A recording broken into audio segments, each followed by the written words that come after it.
కూటమి సర్కార్ అధికారంలోకి రావడానికి, జగన్మోహన్ రెడ్డి ఓడిపోవడానికి అనేక కారణాలు ఉన్నప్పటికీ, ఉద్యోగులు కూడా కీలకమైనటువంటి పాత్ర పోషించారు. జగన్మోహన్ రెడ్డి ఓడిపోవాలని చెప్పి. కూటమి సర్కారు కూడా మరి వాళ్ళ అసంతృప్తిని గ్రహించి, వాళ్ళకున్నటువంటి ఇబ్బందులు ఏంటి అనేటువంటిది వాటికి సంబంధించినటువంటి హామీలు ఇచ్చింది. పవన్ కళ్యాణ్ గారు సైతం మరి ఉద్యోగులకు సంబంధించి మేము భద్రత కల్పిస్తాం, మేము అండగా ఉంటాం, మీకు మీకు జీతం ఫస్ట్ తారీఖునే వస్తుందని చెప్పి వాళ్ళ హామీ ఇవ్వడం, వాళ్ళు కూడా అంటే వాళ్ళకు ఉన్నటువంటి ఇబ్బందులు అవే గతంలో అదే చెప్పారు. జగన్మోహన్ రెడ్డి వల్ల మాకు ఫస్ట్ తారీఖున జీతాలు రావడం లేదు.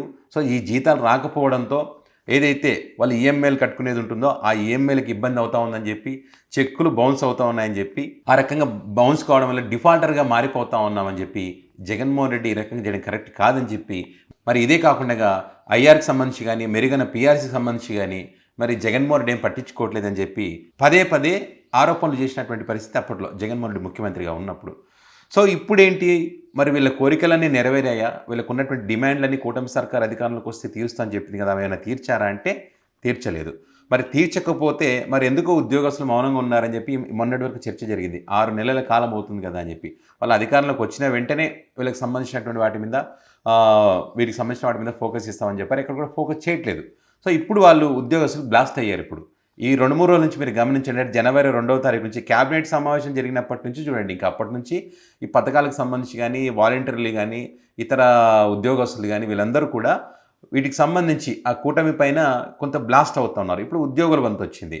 ఏదైతే వీళ్ళు ఒక నెల మొదట్లో 1 నెల 2 నెలల కరెక్ట్ జీతం ఇచ్చారు, కానీ ఇప్పుడు సంక్రాంతి పండుగ వస్తుంది. ఇప్పటికీ అంటే ఈ రోజు వరకు కూడా 7వ తారీఖు అయినా కూడా జీతాలు వచ్చేటువంటి అవకాశం లేదు.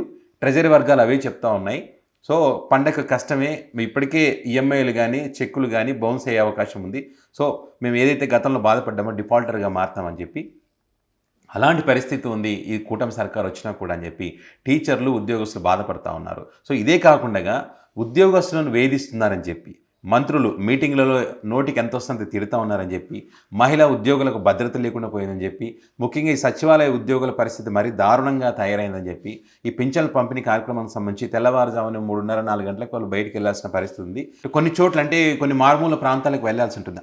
అట్లాంటి చోట్లకు ఈ మహిళా ఉద్యోగులు కాకుండా మగవాళ్ళని పంపిస్తే ఇబ్బందులు. సో అట్లాంటి వాటి మీద ఫోకస్ చేయట్లేదు, వాళ్ళకి భద్రత కల్పించడం లేదు. వీళ్ళు చేస్తానటువంటి ఒక్క హామీ కూడా, ఎన్నికల సమయంలో వచ్చినటువంటి ఒక్క హామీ కూడా వీళ్ళు పట్టించుకోవడం లేదు. ఇప్పుడు ఏమనంటే ఈ హామీలకు సంబంధించి పవన్ కళ్యాణ్ గారికి సంబంధం లేదు అని చెప్పి జనసేన పార్టీ చెప్తా ఉంది. చంద్రబాబు నాయుడు గారు ఏమో కనీసం కలిసేటువంటి అవకాశం కూడా ఇవ్వట్లేదు వీళ్ళ సమస్యలు చెప్పుకోవడానికి అని చెప్పి మరి ఉద్యోగ సంఘాలు బాధపడుతూ ఉన్నాయి. సో ఈ క్రమంలోనే వాళ్ళు ప్రెస్ మీట్లు పెట్టి ఈ అంశానికి సంబంధించి వాళ్ళకు ఉన్నటువంటి డిమాండ్లకు సంబంధించి వీళ్ళు ప్రభుత్వం దృష్టికి తీసుకుపోయేటువంటి కార్యక్రమం చేస్తూ ఉన్నారు. ఏదైతే 58 జీవో ఉందో ఆ జీవో ప్రకారం కన్సాలిడేట్ ఫండ్ నుంచి 1వ తారీఖు జీతాలు రావాలి, ఒకే దేశం ఒకే జీతం అనేటువంటి ఇట్లా కొన్ని డిమాండ్స్ ఉన్నాయి వాళ్ళకి. ఈ డిమాండ్స్ అదేవిధంగా ఐఆర్ కానీ, మెరుగైనటువంటి పిఆర్సీకి సంబంధించి కానీ వాటి మీద వెంటనే ఫోకస్ చేయాలి. మాకున్నటువంటి సమస్యలు తీర్చకపోతే కనుక తర్వాత ఇబ్బందులు పడేటువంటి అవకాశం ఉంటుందని చెప్పి ఉద్యోగ సంఘాలు ఇప్పటికే చెప్తున్నటువంటి పరిస్థితి. 5,000 కోట్ల రూపాయలు అప్పు తెచ్చినప్పటికీ కూడా జీతాలు ఎందుకు ఇవ్వట్లేదు అనేటువంటిది ఉద్యోగస్తులు చెప్తా ఉన్నారు. పైగా వీళ్ళ మంత్రులు, వీళ్ళ ఎమ్మెల్యేలేమో ఈ అప్పులన్నీ కూడా జగన్మోహన్ రెడ్డి చేసినటువంటి అప్పులకు వడ్డీ కడతా ఉన్నామని చెప్పి వీళ్ళు చెప్తా ఉన్నారు. ఇప్పుడు జగన్మోహన్ రెడ్డికి చేత కాదు, జగన్మోహన్ రెడ్డి చేయలేడు అని మీరే చెప్పారు, మేము చేస్తాం, ఎట్లా సంపద సృష్టించాలి, ఎట్లా మీ జీతాలు ఇవ్వాలని మీరు క్లియర్గా చెప్పారు కదా, అందుకే మిమ్మల్ని నమ్మాం. మళ్ళీ మీరు అదే పాట పాడుతుంటే ఎట్లా అవుతుందని చెప్పి ఈ ఉద్యోగస్తులు చెప్తున్నటువంటి పరిస్థితి. మరి 5,000 కోట్ల అప్పు తీసుకొచ్చి వీళ్ళు ఏం చేస్తూ ఉన్నారో నిజంగా అర్థం కానటువంటి పరిస్థితిని సామాన్య ప్రజలు కూడా చర్చించుకుంటున్నారు. ఎందుకంటే సూపర్ 6కి సంబంధించి ఏమైనా పథకాలు అమలు చేస్తూ ఉన్నారంటే ఒక ఆలోచన చేస్తారు, నిజంగా ఇక్కడ ఇస్తాను కాబట్టి అక్కడ తక్కువ అవుతుందని. గతంలో జగన్మోహన్ రెడ్డి అదే రకంగా కదా ఒక షెడ్యూల్ అనేటువంటిది ఏర్పాటు చేశాడు, ఏ పథకం ఏ నెలలో పడాలనేటువంటిది చాలా క్లియర్గా.